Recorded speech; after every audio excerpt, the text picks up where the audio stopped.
그러면 그날 실제로 피해자를 태운 택시가 있었고 기사가 있었던 거예요? 그렇죠. 이제 이게 참 지난한 수사인데 이게 워낙 제주도에서 큰 사건이었기 때문에 그 당시에 택시 운전사가 한 5천여 명 됐대요. 제주도 전체 택시 운전자. 전수조사합니다. 그러니까 5천 명을 막 전수조사해서 그 당시에 아까 제가 뭐 구체적인 명칭은 제가 일부러 말씀 안 드렸는데 그 여성이 남자친구 집에서 나와서 택시를 잡을 수 있는 추정 경로가 있을 거 아니에요. 그럼 추정 경로에 지나가는 택시를 다 찾아보니까 10명 정도가 추려진다.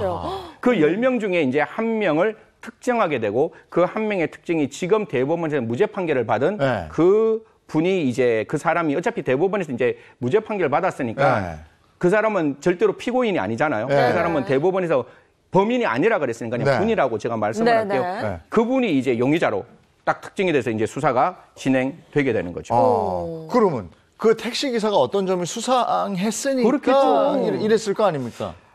이게 이제 처음에 사람이 좀 당황할 수도 있는데 첫 번째 이제 어떤 이야기를 하는가 하면 사람 그 당시에 2시 45분에서 아까 4시 4분이었잖아요. 끊어지기 전에 분명히 그 동선 근처에서 손님을 태웠나요? 이러니까 첫 번째, 저 손님 안 태웠어요. 이러다가 약간 말을 또 바꿔요. 남자 손님을 태운 것기도 하고요. 이러니까 이제 수사를 하다 보면 경험칙으로 어떤 느낌인가 하면 일관된 진술이 아니면 이거 뭔가 좀 이상한데 이런 생각을 하게 되는 거예요. 그래서 첫 번째 이제 진술에 일관성이 없을 뿐만 아니라 이게 우연의 일치인지 몰라도 아까 피해 여성이 그 실종되는 날이 2월 1일 새벽이었잖아요. 근데 지금 이분의 휴대폰을 좀 찾아보니까 1월 31일부터 그 사고가 나는 2월 1일까지의 통화 기록 일부가 삭제되는 거예요. 그러니까 왜 통화 기록이 삭제되지? 라는 생각을 할 수밖에 없는 것이고 이제 이거는 정말 증거로는 사용할 수 없는데 저희들이 거짓말 탐지기라는 걸 하잖아요. 이 거짓말 탐지기를 하면 이거 시청자분들한테 말씀드리면 또 오해를 하시려나? 거짓말 탐지기가 거의 99.99% 확실하다고 제가 그냥 말씀을 드리는데 그게 법정에서는 직접 증거로는 사용 안 돼요. 그러다 보니까 이게 거짓말 탐지기를 했는데 거짓말 탐지기에 또 거짓말이 나오네.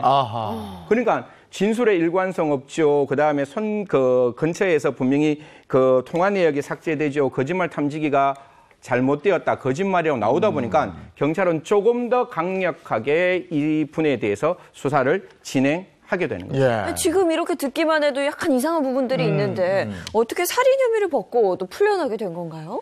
이게 사실 아까 제가 말씀드렸다시피 2월 1일 날 기준점이 되는 거잖아요. 2월 1일 날 같으면 분명히 마지막 최종 동선은 새벽 2시 45분에서 55분 남자친구와 헤어진 그 시점부터 4시 4분 사이에 어디선가 사망에 이르게 되었다면 그 시점에 알리바이를 확인했어야 되는데 우리가 피해자는 사망했을 때 진술하지 않는다 이런 이야기가 나오지만 또 반면으로 그 피해자의 그 부검을 통해서 피해자가 하고 싶은 이야기를 우리는 들을 수도 있는 거거든요. 그래서 살인사건 같은 경우는 부검하시는 분들이 굉장히 중요한데 제가 꼭 말씀드리고 싶은 거는 대한민국에는 아직 부검이 제도가 명확하게 들어오지 않아요. 무슨 말인가 하면 외국 영화 CSI 이런 거 많이 보셨죠?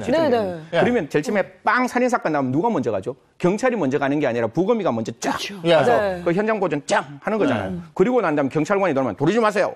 왜 신발에 뭐 이렇게 고무 이렇게 비닐 안 끼고 들어오세요? 장갑 끼세요. 뭐 이렇게 머리 두근 쓰세요. 뭐 이렇게 나오는데 우리나라는 아직 그게 없어요.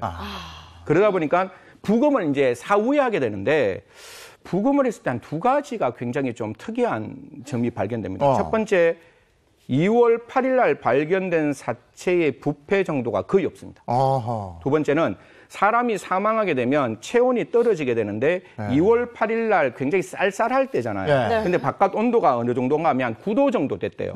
그런데 그 2월 8일 날 발견된 그 사체의 몸 안의 온도는 13도 정도가 되었다. 그러면 일주일 정도 지났는데 몸 체온이 13도? 이건 뭐야? 그리고 부패가 전혀 안 됐잖아. 그럼 2월 1일 날 사망한 게 맞아? 라고 해서 부검이들이 다시 한번 검토를 해보니까 2월 8일 전 하루, 즉 2월 7일 정도에 이 피해자는 사망했는 거예요. 그러니까 아까 저희들이 봤을 때 2월 1일 새벽 2시 55분부터 4시 4분 사이가 아니라 사망 시각이. 네. 사망 시각이 일주일 뒤로 확 밀리니까 그 택시를 운전했던 그분은 이 용의선상에서 완전히 빠지게 되는 거고 2월 7일, 8일 날 알리바이라 그러죠. 그 사람의 동선을 확인해 보니까 그분은 사실상 동선이 완벽하게 입증이 되는 거예요. 그 근처에 전혀 존재하지 않았다. 이러니까 당연히 첫 번째 용의자로 선정된, 지목된 그 택시 기사분은 이제 이 용의선상에 빠지게 돼서 그쵸. 이때부터 3년 동안 이 수사본부가 만들어서 조사했는데 결국 찾아보지 못합니다. 그래서 결국 이 수사는 사실상 중단되게 되는 거죠.